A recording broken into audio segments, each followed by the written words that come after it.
Hi, everybody.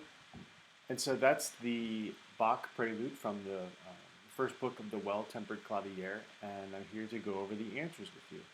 So you can see I've got all of the chord annotations down here in red. So we're in C major, and let me switch to this view. We're in C major, so go ahead and check your work. You were to use the matrix to help figure this out, and so if you had trouble with that, hopefully this answer guide will help you discover what you may have missed. Okay, so looking at these notes, C, E, G, that's the one chord. Right, C is on the bottom, so it's in root position. Right, and there's no B in this chord, it's just C, E, G, so it's just a triad. Moving over here, our notes are D, C, D, A, F. So looking at that, C, D, A, F, those are all the notes of the two chord. So looking now here, what's the bottommost note? The bottommost note is C, so the number is 4-2. That's why that's a 2, 4, 2.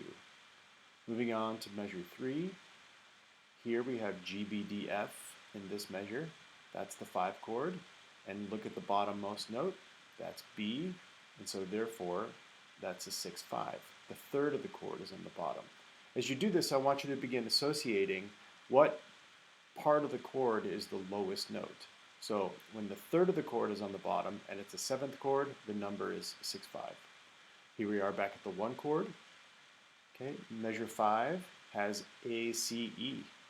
There's no G in this chord, it's just A, C, E, so that's a root position, that's just a triad, A, C, E, the 6th chord, and you can see the C is the lowest note, and so therefore that's the third, and that the inversion number for just a triad in first inversion is just 6.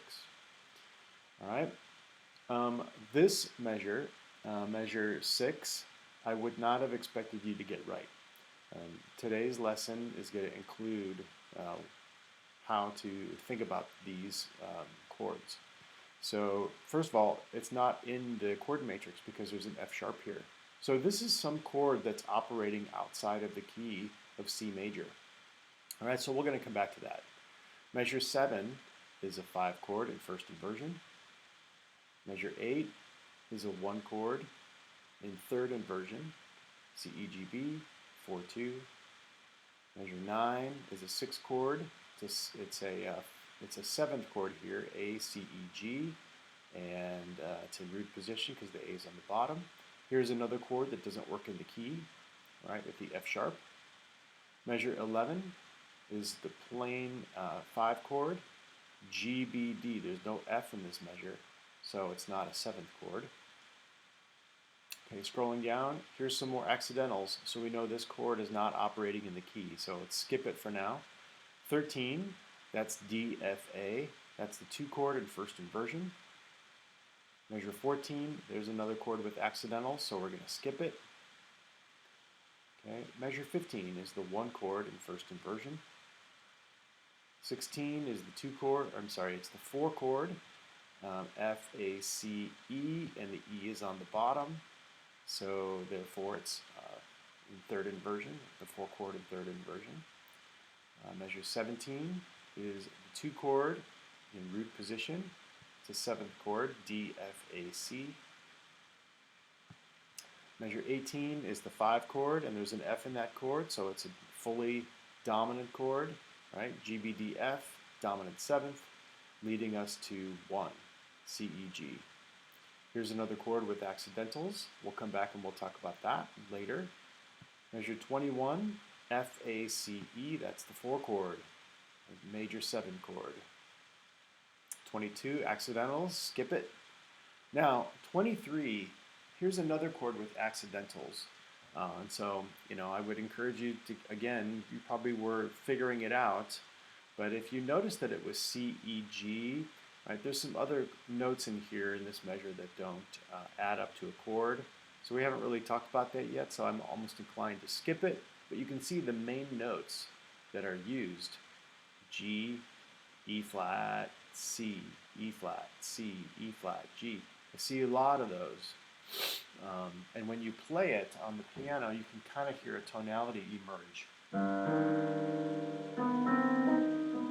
That B is almost like a little sort of like, we call it a passing tone. So if I leave the B out, we end up with a nice C minor chord.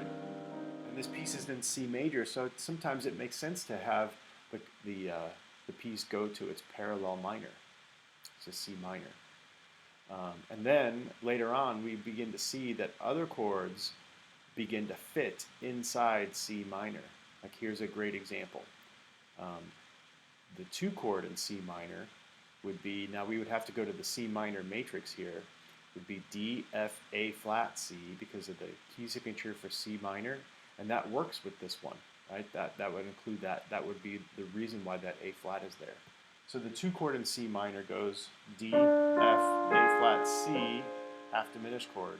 And that's what's kind of happening between measures 23 and 24. C minor, and then here's this half diminished chord, and it's 4/3 inversion. And then it resolves to its 5 chord.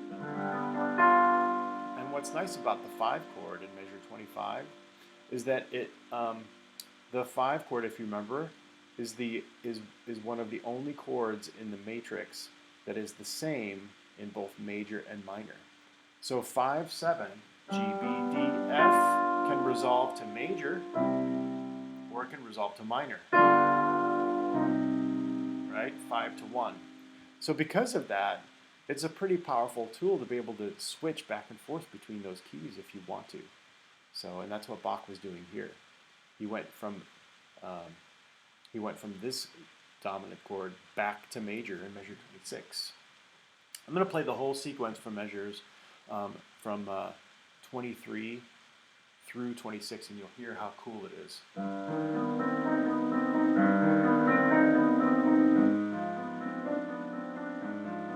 Now here's the dominant, and here's major, right?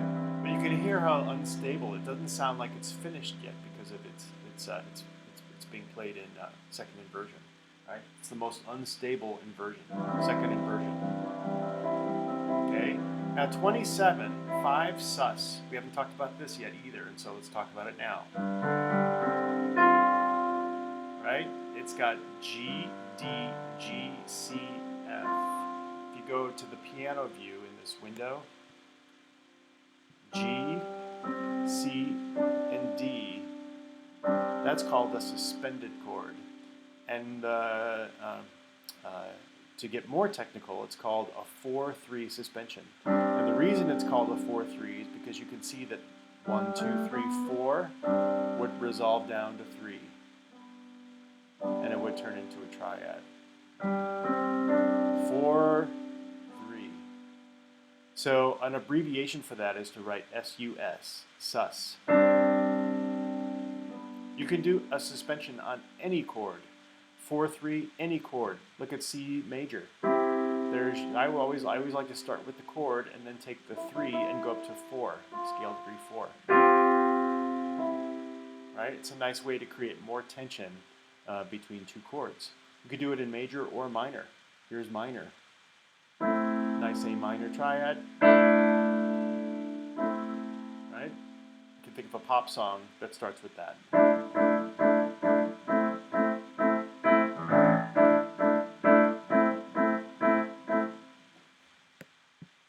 All right. Lost my matrix. Let me put it back.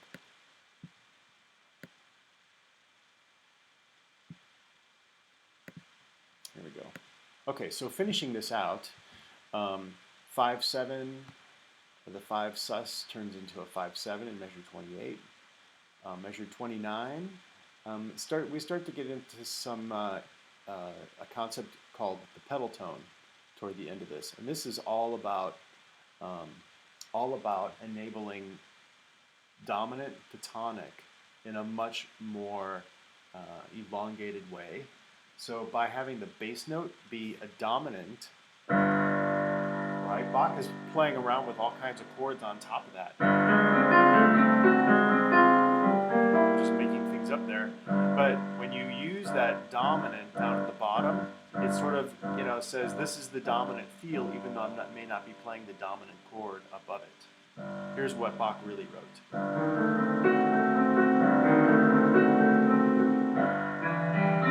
Right? Even though that's a one chord, it doesn't feel like it's resolved yet because the G is dominant and it's hanging out at the bottom of the chord.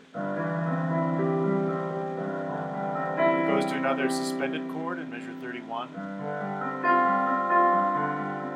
and then resolves it, 32 and then 33. Resolves it to another dominant chord, right, which is a big clue, right? Anytime you hear a dominant chord, you should be thinking that's the 5 of something. And then another pedal tone, C. And I actually played this wrong in the recording. And then the last measure is. Now this is really kind of cool. In this last measure, Bach is combining both the tonic and the dominant at the same time. Look at, he's got the tonic pedal tone, C, but then in the right hand, he's outlining a G chord. Right? It's really, you know, Bach was pretty clever, and I think he did that on purpose.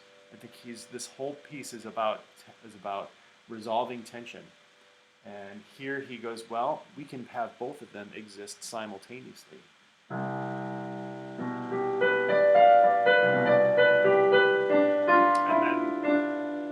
then it resolves there. Okay? So I'm going to leave these chords that we skipped over for the time being, and I want to give you a lesson on how you may be able to figure out how those work. Okay, so I'm going to put that in a second video though. So I'm going to pause the video here, and I just wanted to keep this prelude here for you to go back and review this video if you need to. All right, so there's the Bach prelude. See you in the next video.